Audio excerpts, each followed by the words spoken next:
holiday here. So we have been screening patients with eye conditions and those ones with disabilities. And basically, me, I'm working on the side of the eyes, and we have so far screened patients approximately 300 plus. And still, we hope more to come, and they are turning up in large numbers.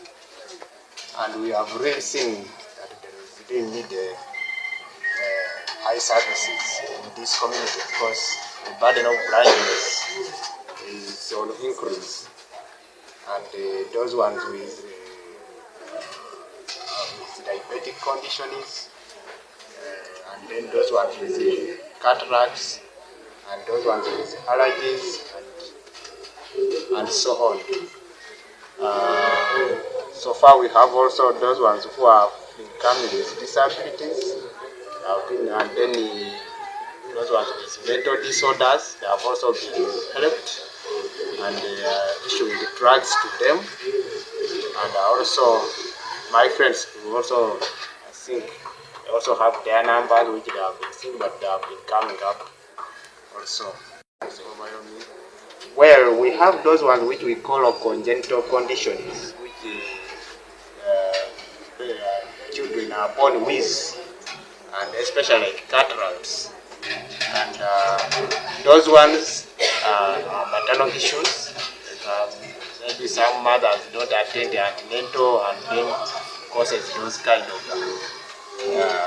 eye conditions like cataracts. Then in adults, most of them, some of them are age-related when they come, especially from age of 50 and above. They are also prone to develop some conditions like comas. They also manifest in that at that age bracket. And also patients with high blood pressure and then diabetes is one of the leading causes of eye condition, blindness, or visual impairment in the community, which also needs to be looked at. And actually, we advise them that everyone from the age of 40 and above need to have eye checkup, because it is so significant that these days diabetes is doing a lot of damage to people's eyes. And also these cataracts, most of them are in adults.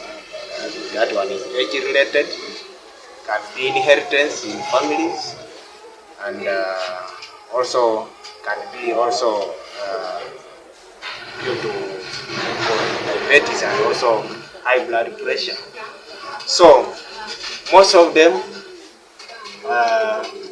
they come in such a way, and we really need high services in the community, because most of our patients don't visit hospitals. They just sit in the villages, and they just, some of them, they claim it is witchcraft which has caused that, and some of them fear that when you go to the hospital, they will remove your eye and then replace with that one of an animal or whatever, which is not true.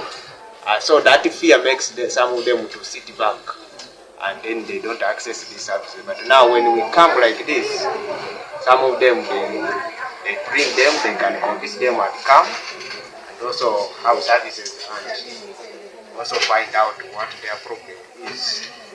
So it is really very, very important, and we appreciate our funders who have endeavored to offer these services to the community, to reach out to those people who are far in villages and hard to reach areas where some people have been neglected, and especially the old people. They say that this one is old, so it is the old age which has caused that, so it is normal to go blind when you grow old, which is not also good. So we really appreciate so much that these services continue, that we can find out these abnormalities, and then see how we can help people to reduce the burden of blindness in the community.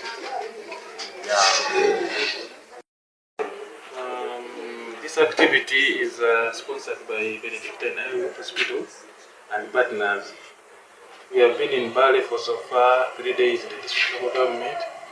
That is J1 Center 3, Bukoko sub-county, and also Center 4.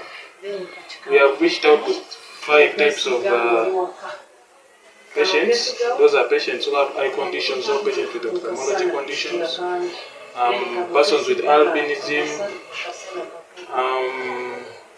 also children with disability, physical disability, and others with physical disability, then mental health conditions, ENT conditions, and also other illnesses which are affiliated to that. Over the last 3 days, we have reached out to more than 500 clients across the 3 outreach sites, thanks to our partners, including the district local government, Bali district local government, who have supported us all the way in terms of mobilization, sensitization, and also offering logistical and personal support. This project has really come in very helpful to the communities and to the district, because it is tackling the conditions that have for a long time been neglected or that have not been offered adequate attention. For instance, the persons with albinism receiving sunscreens and also receiving some eye screening and also eye management, ENT cases, and also physical disability, among the others. We believe such interventions need to be applied on a frequent basis to help especially the most vulnerable poor people in our communities. It is on this note that I believe, going forward, it is very important that we all partner, us as Benedictine Hospital and any other partner who is willing to partner with us, to come in and help these people in the communities who are many, but they lack places where to come and get this done. Benedictine in the region has been a leading institution, being that it is a PNF, private not-for-profit organization, in terms of offering aid to the most vulnerable people in our communities. And on this note, even starting from next week, it is moved from the district local government of Bali to the city. In the city, the institution plans to have 4 days of activities in primary schools. That is Tuesday, Wednesday, Thursday, and Friday, where we are trying to reach out to the most vulnerable children. We want them, the few may not have reached out in the community because they were in school.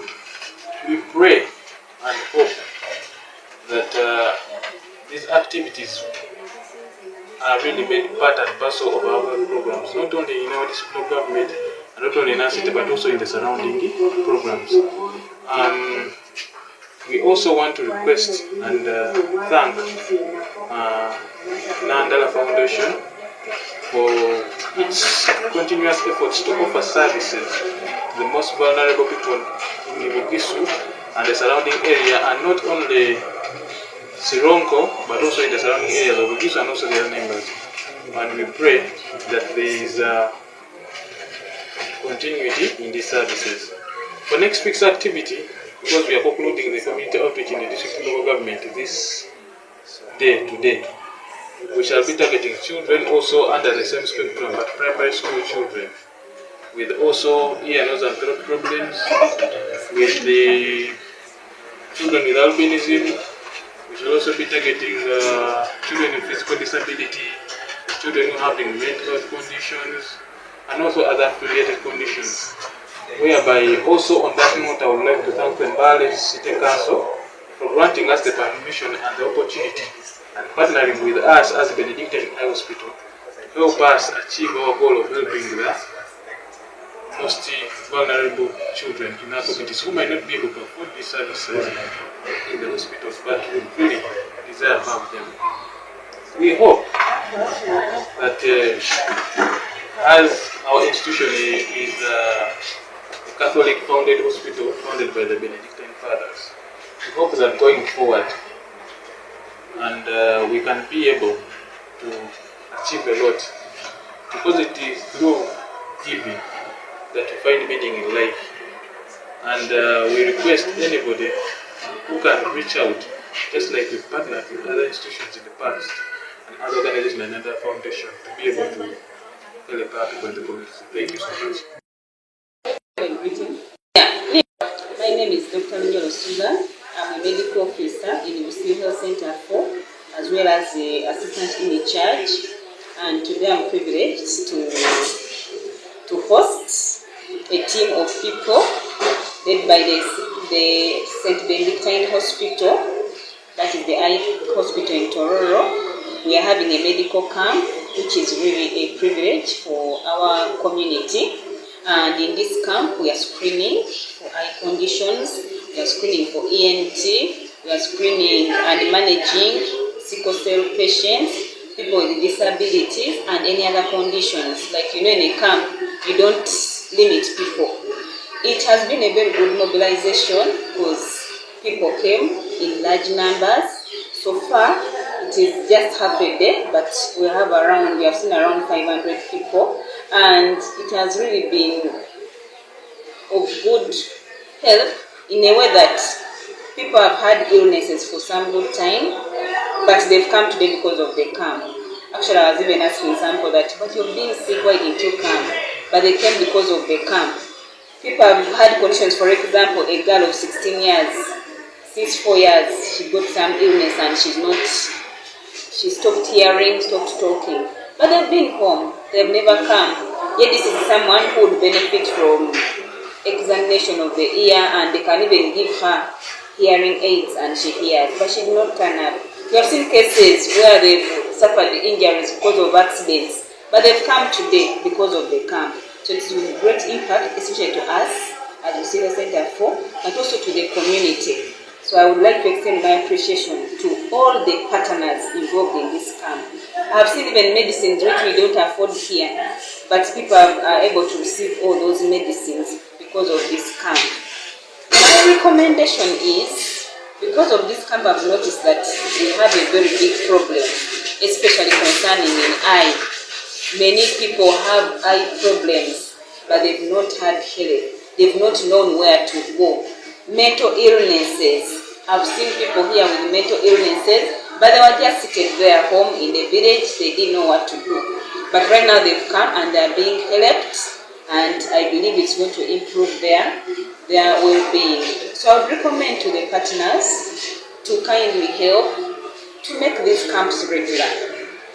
I imagine if these camps were regular, we would even have bigger numbers to even help us also in our system, our data system, but also it helps us to know and plan and know where the problem is. So when we are doing our outreach programs as the mandate of the health sub-district, we can also know that this is a big problem somewhere, and we can also continue following up and doing some outreaches in those areas. Then also, if this service can be extended elsewhere. For example, maybe we can put them in facilities, but we can also put these in the communities. Maybe we identify a community where we see, maybe for example now the eyes. We see, most of these people are coming from, because I've noted most patients are coming from Atorotoro. We can decide to say, let's extend the camp nearer there and put the camp there. This will help our people to, one, promote health and well-being, because when you're screening, you're preventing disease, but also to give hope, restore hope to people who have lost hope. Someone is there, they have a problem, it can be managed, but they're not coming. But because of the camp, the announcements made, the mobilization, they're able to come and improve their quality of life. Thank you so much. We're still seeing patients, and yeah. So I think what I could recommend is, we need regular screening services, both in the government and private facilities. What I'm trying to mean is, people usually wait when they are sick, when they come. But if we had screening programs, where even if I'm not sick, I go somewhere and I'm screened, if we get partners to help in extending these screenings, for example, like the Benedictine Hospital, if it would organize different screenings in different places, for example in schools and different workplaces. We have people in the banks, they have eye problems, but they have no time to go to health facility. But if we did screenings regularly, we would reduce this. Then also empowerment, or I can say supplies, making supplies to be available, like eye medications. In BUSIU, we receive very few, and usually they run out of stock. And since we don't even have a ophthalmology person or specialist, we refer most cases to Mbali. So some of them, when you refer them, they go back home because they don't have transport, or even there are no medicines. So maybe in partnership, we get maybe supplies, then we have regular program screening, even training of staff for capacity building in some of these conditions, like mental health, eye conditions, and so on. I think to reduce such overwhelming numbers, because people would have been managed. Or if we made the camps regularly, maybe like every quarter. For us, we do our things quarterly. We say every quarter there is a camp. That is every 3 months. It can reduce these overwhelming numbers. Okay.